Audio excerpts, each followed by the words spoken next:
आज आपल्यासमोर एक वैश्विक गूढ आहे असं म्हणूया. एका बाजूला आहे पाप आणि दुसऱ्या बाजूला क्षमा. हो, पण या दोन्हीमध्ये एक मोठी दरी आहे. अगदी. आणि या स्रोतांनुसार ही दरी एका सामान्य प्राण्याला स्वतःहून ओलांडता येत नाही.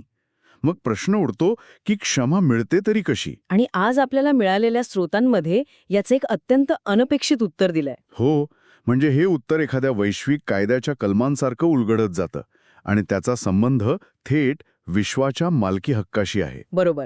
याचं उत्तर एका कौटुंबिक रूपकात दडलंय असं स्रोत सांगतात. कल्पना करा की ईश्वर एक कुटुंब आहे, अच्छा. ज्यात पहिली व्यक्ती आहे म्हणजे पित्यासारखी आणि दुसरी व्यक्ती आहे मुलासारखी.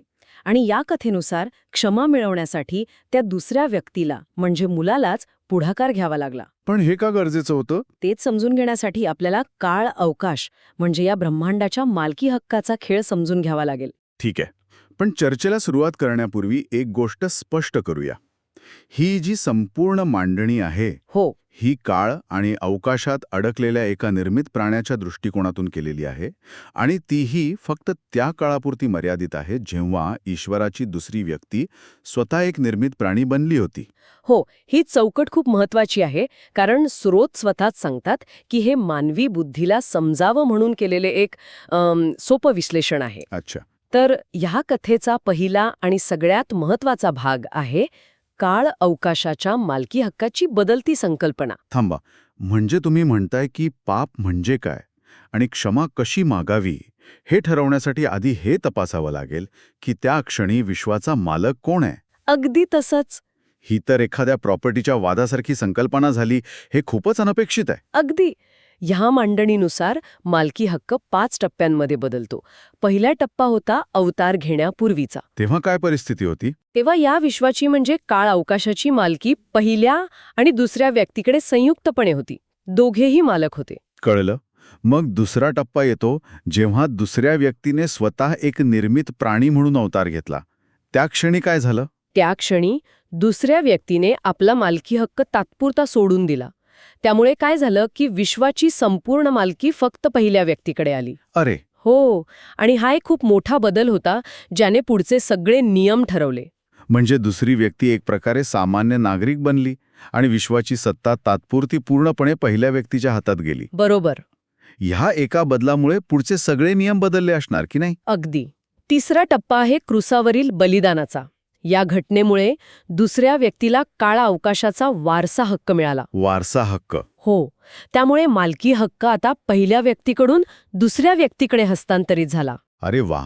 म्हणजे हे बलिदान वाया गेलं नाही, तर त्यातून त्यांना संपूर्ण विश्वाचा वारसा हक्क मिळाला.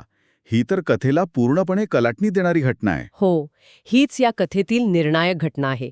त्यानंतर येतो चौथा टप्पा, जेव्हा भविष्यात हो, जेव्हा दुसरी व्यक्ती हे परिपूर्ण झालेलं विश्व पहिल्या व्यक्तीला परत अर्पण करेल, तेव्हा मालकी हक्क पुन्हा पहिल्या व्यक्तीकडे जाईल. अच्छा. आणि शेवटचा 5वा टप्पा, जेव्हा दुसरी व्यक्ती पुन्हा पूर्णपणे आपल्या देवत्वात जाईल, तेव्हा मालकी हक्क पुन्हा पूर्वीसारखा दोघांकडे संयुक्तपणे असेल. ही एक पूर्ण साखळी आहे. ठीक आहे. म्हणजे हे स्पष्ट झालं की अवतारानंतर विश्वाची मालकी पूर्णपणे पहिल्या व्यक्तीकडे गेली. जर असं असेल तर त्याचा पापाच्या व्याख्येवर थेट परिणाम व्हायला हवा. बरोबर. म्हणजे जर घर तुमचं असेल तर तुमच्या घरात कचरा टाकणं हा तुमच्या विरुद्ध गुन्हा ठरतो. तसंच काहीसं आहे का इथे? तुम्ही अगदी अचूक मुद्दा पकडला आहे. या स्रोतांमधला तार्किक क्रम असाच आहे. जर काळ अवकाश हे पहिल्या व्यक्तीच्या मालकीचं आहे, तर त्या काळात त्या काळ अवकाशात केलेलं कोणतंही पाप हे थेट पहिल्या व्यक्तीविरुद्ध केलेलं पाप मानलं जाईल. आणि इथे पाप म्हणजे काय? तर पहिल्या व्यक्तीने दिलेल्या आज्ञा मोडणं, जसं की एकमेकांवर प्रेम करा किंवा इतर नैतिक नियम. हो, या नियमांचं उल्लंघन म्हणजे थेट मालकाचा म्हणजे पहिल्या व्यक्तीचा अपमान. बरोबर. आणि याच तर्काने पापांची क्षमा मिळवण्यासाठी थेट पहिल्या व्यक्तीकडूनच क्षमा मिळवणं आवश्यक होतं. कारण गुन्हा ज्याच्याविरुद्ध झाला आहे, क्षमाही तोच देऊ शकतो. अगदी. क्रुसापूर्वीची हीच परिस्थिती होती. आणि इथेच हे गूढ अधिक गडद होतं. म्हणजे निर्मित प्राण्याला पहिल्या व्यक्तीकडून क्षमा हवी आहे, पण या स्रोतांनुसार यात एक अशी अडचण होती जी त्याला स्वतःहून सोडवता येणं शक्यच नव्हतं. हो, तो एका चक्रव्यूहात अडकला होता. कसल्या? पण दुसऱ्या व्यक्तीवरच आणि दुसऱ्या व्यक्तीच्या आत असलेल्या गोष्टींवर प्रेम करते. अच्छा. त्यांचं नातं अनन्यसाधारण आणि परिपूर्ण आहे. हे थोडं क्लिष्ट वाटतंय. दुसऱ्या व्यक्तीच्या आत असलेल्या गोष्टींवर प्रेम करते याचा नेमका अर्थ काय? म्हणजे दुसरी व्यक्ती एका फिल्टरसारखी आहे का? खूप छान उपमा आहे. हो, तुम्ही तसं म्हणूच शकता. ज्यातूनच पहिल्या व्यक्तीचं प्रेम इतरांपर्यंत पोचतं. हो, या मांडणीनुसार निर्मित प्राणी आणि हे काळअवकाश यांना पहिल्या व्यक्तीच्या दृष्टीने स्वतःचे असे काहीही मूल्य नाही. त्यांची निर्मितीच दुसऱ्या व्यक्तीसाठी झाली आहे, असे हे स्रोत सांगतात. म्हणजे पहिली व्यक्ती जेव्हा निर्मित प्राण्याकडे पाहते, तेव्हा ती त्याला दुसऱ्या व्यक्तीच्या संदर्भातच पाहते. हे तर खूपच धक्कादायक आहे. म्हणजे या रचनेनुसार निर्मित प्राणी पूर्णपणे एका चक्रव्यूहात अडकला होता. तो कितीही चांगला वागला, कितीही त्याग केला, तरीही पहिल्या व्यक्तीच्या लेखी त्याची काहीच किंमत नव्हती. हे तर खूपच निराशाजनक चित्र आहे. स्रोतांमध्ये यावर काही अधिक भाष्य आहे का? हो आहे, आणि ते अधिक स्पष्ट आहे. याच कारणामुळे पापी प्राण्याला पहिल्या व्यक्तीकडून क्षमा मिळवण्याचा दुसरा कोणताही मार्ग नव्हता. म्हणजे तो काहीच करू शकत नव्हता? नाही, तो प्राणी स्वतःचा त्याग करू शकत नाही, कारण त्या त्यागाला मूल्य नाही. दुसऱ्या कोणत्याही प्राण्याचा, अगदी देवदूताचा त्याग सुद्धा पहिल्या व्यक्तीसाठी निरर्थक होता. का? कारण पहिल्या व्यक्तीच्या न्यायाच्या तराजूत फक्त दुसऱ्या व्यक्तीलाच वजन होतं. खरं सांगायचं तर हे ऐकून थोडं अस्वस्थ व्हायला होतं. म्हणजे त्या प्राण्यासाठी मृत्यू हाच एकमेव पर्याय उरला होता. तो क्षमा मागू शकत नव्हता, कारण क्षमा मागण्यासाठी आवश्यक असलेलं मूल्यच त्याच्याकडे नव्हतं. ही कल्पनाच खूप कठोर आहे. हो आहे. हे सगळं एका मोठ्या वैश्विक नाटकासारखं वाटतंय, जिथे पात्रांना त्यांची भूमिका आधीच ठरवून दिली आहे. तुमची भावना योग्य आहे. ही एक अतिशय कठोर तार्किक रचना आहे.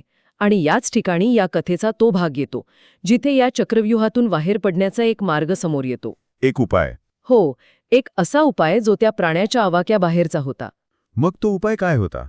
या परिस्थितीतून मार्ग कसा निघाला? तो उपाय होता दुसऱ्या व्यक्तीने स्वतः पुढाकार घेणे. अच्छा.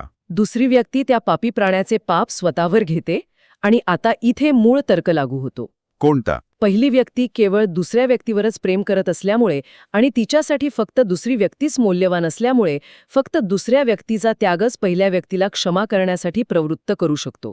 पण इथे एक प्रश्न उभा राहतो. जर पहिली व्यक्ती इतकी न्यायप्रिय आहे, तर ती एका निरपराध दुसऱ्या व्यक्तीचा त्याग पापाच्या बदल्यात का स्वीकारेल? हे न्यायाच्या कोणत्या संकल्पनेत बसतं? हा खूप महत्वाचा प्रश्न आहे. या स्रोतांनुसार हा व्यवहार न्यायाचा आणि प्रेमाचा एक मिलाफ आहे. दुसरी व्यक्ती स्वेच्छेने हे प्रायश्चित्त घेते. हो. आणि पहिली व्यक्ती ते स्वीकारते, कारण ते दुसऱ्या व्यक्तीकडून आलेलं आहे, ज्या अस्तित्वाला पहिली व्यक्ती सर्वाधिक मोल देते. ही ईश्वराने स्वतःसाठी स्थापित केलेली एक अंतर्गत संरचना आहे. म्हणजे दुसऱ्या व्यक्तीच्या मध्यस्थीशिवाय काहीच शक्य नव्हतं? काहीच नाही. निर्मित प्राण्याला तारण मिळवणं अशक्य होतं. म्हणजे यावरून असा अर्थ निघतो की पहिली व्यक्ती निर्मित प्राण्यांवर प्रेमच करत नाही, ती फक्त दुसऱ्या व्यक्तीवर प्रेम करते. पण हे जरा विचित्र वाटतंय. नाही, तसं नाही. यावर स्रोत अधिक स्पष्टीकरण देतात. काय म्हणतात ते? हो, तो फरक समजून घेणं महत्वाचं आहे. पहिली व्यक्ती प्राण्यांवर प्रेम करते, पण ते प्रेम त्यांना दुसऱ्या व्यक्तीच्या आत आणून व्यक्त होते. अच्छा, म्हणजे पहिल्या व्यक्तीच्या प्रेमाचा अनुभव घेण्यासाठी त्या प्राण्याला दुसऱ्या व्यक्तीच्या माध्यमातूनच जावं लागतं. अगदी. जे प्राणी दुसऱ्या व्यक्तीच्या आज्ञा पाळतात आणि तिच्यात सामील होतात, त्यांच्यावर पहिली व्यक्ती प्रेम करते. कळलं. म्हणजे दुसरी व्यक्ती हाच पहिल्या व्यक्तीच्या प्रेमापर्यंत पोहोचण्याचा एकमेव मार्ग आहे. आणि ज्या आज्ञा मोडतात, ते या नात्यातून बाहेर फेकले जातात आणि त्यांना शिक्षेचा सामना करावा लागतो. म्हणजे थोडक्यात काय, की पहिल्या व्यक्तीच्या प्रेमापर्यंत पोचण्याचा दुसऱ्या व्यक्तीशिवाय दुसरा मार्ग नाही. बरोबर. पहिली व्यक्ती प्राण्यांना दुसऱ्या व्यक्तीकडे नेते, कारण तिला त्यांच्यावर प्रेम करायचे असते. त्यांची निर्मिती आणि परिपूर्णता दुसऱ्या व्यक्तीमार्फतच होते. हे स्पष्टीकरण महत्वाचं आहे. ते पहिल्या व्यक्तीच्या भूमिकेला अधिक व्यापक बनवतं. चला आता या तार्किक कोड्याच्या शेवटच्या भागाकडे वळूया. हो. क्रूसावरील घटनेनंतर आपण पाहिलं की काळ अवकाशाची मालकी पुन्हा बदलते. तर या सगळ्याचा आत्ताच्या काळासाठी अर्थ काय? इथेच या कथेचा दुसरा अंक सुरू होतो. क्रूसावरील त्यागामुळे दुसऱ्या व्यक्तीला काळ अवकाशाचा वारसा हक्क मिळाला, जसं आपण आधी पाहिलं. हो. याचा सरळ अर्थ असा की आता हे विश्व, हे काळ अवकाश दुसऱ्या व्यक्तीच्या मालकीचे आहे. आणि जर मालकी हक्क बदलला तर पापाचं स्वरूपही बदलतं. अगदी. आता या काळात केलेलं पाप हे पहिल्या व्यक्तीविरुद्ध नाही तर थेट दुसऱ्या व्यक्तीविरुद्ध केलेलं पाप ठरतं. बरोबर, अगदी बरोबर. कारण आता या विश्वाचा, या काळ अवकाशाचा मालक दुसरी व्यक्ती आहे. अच्छा. आता दुसरी व्यक्ती आज्ञा देते, एकमेकांवर प्रेम करा. आणि जर कोणी या आज्ञा मोडल्या तर तो थेट दुसऱ्या व्यक्तीविरुद्ध गुन्हा करतो. तिच्या राज्यात राहून तिचेच नियम मोडतो. आणि म्हणूनच आता पापांची क्षमा मिळवण्यासाठी थेट पहिल्या व्यक्तीकडे जाण्याची गरज नाही. हो, हीच ती तार्किक रचना आहे. ही मांडणी इतकी पक्की आहे की तिच्यात दुसरी कोणतीही शक्यताच नाही. सगळं काही एकमेकांत व्यवस्थित बसवलं आहे. म्हणजे क्षमा कोणाकडून हवी हे त्या काळात काळ अवकाशाचा मालक कोण आहे यावर अवलंबून आहे. हो, क्रूसापूर्वी पहिली व्यक्ती आणि क्रूसानंतर दुसरी व्यक्ती.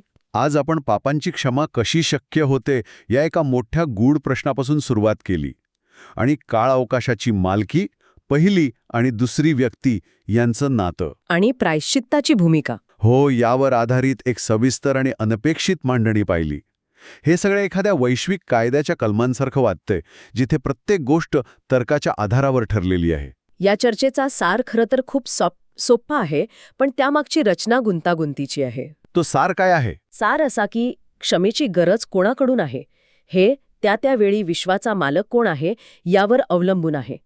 क्रूसापूर्वीच्या पापांसाठी पहिल्या व्यक्तीकडून क्षमा मिळवायला दुसऱ्या व्यक्तीची मध्यस्थी गरजेची होती. आणि क्रूसानंतरच्या पापांसाठी थेट दुसऱ्या व्यक्तीकडूनच क्षमा मिळवणे आवश्यक ठरते. या स्रोतांनी एक स्पष्ट तार्किक रचना मांडली आहे, जिथे न्याय आणि प्रेम एका विशिष्ट वैश्विक व्यवहारातून पूर्ण होतात.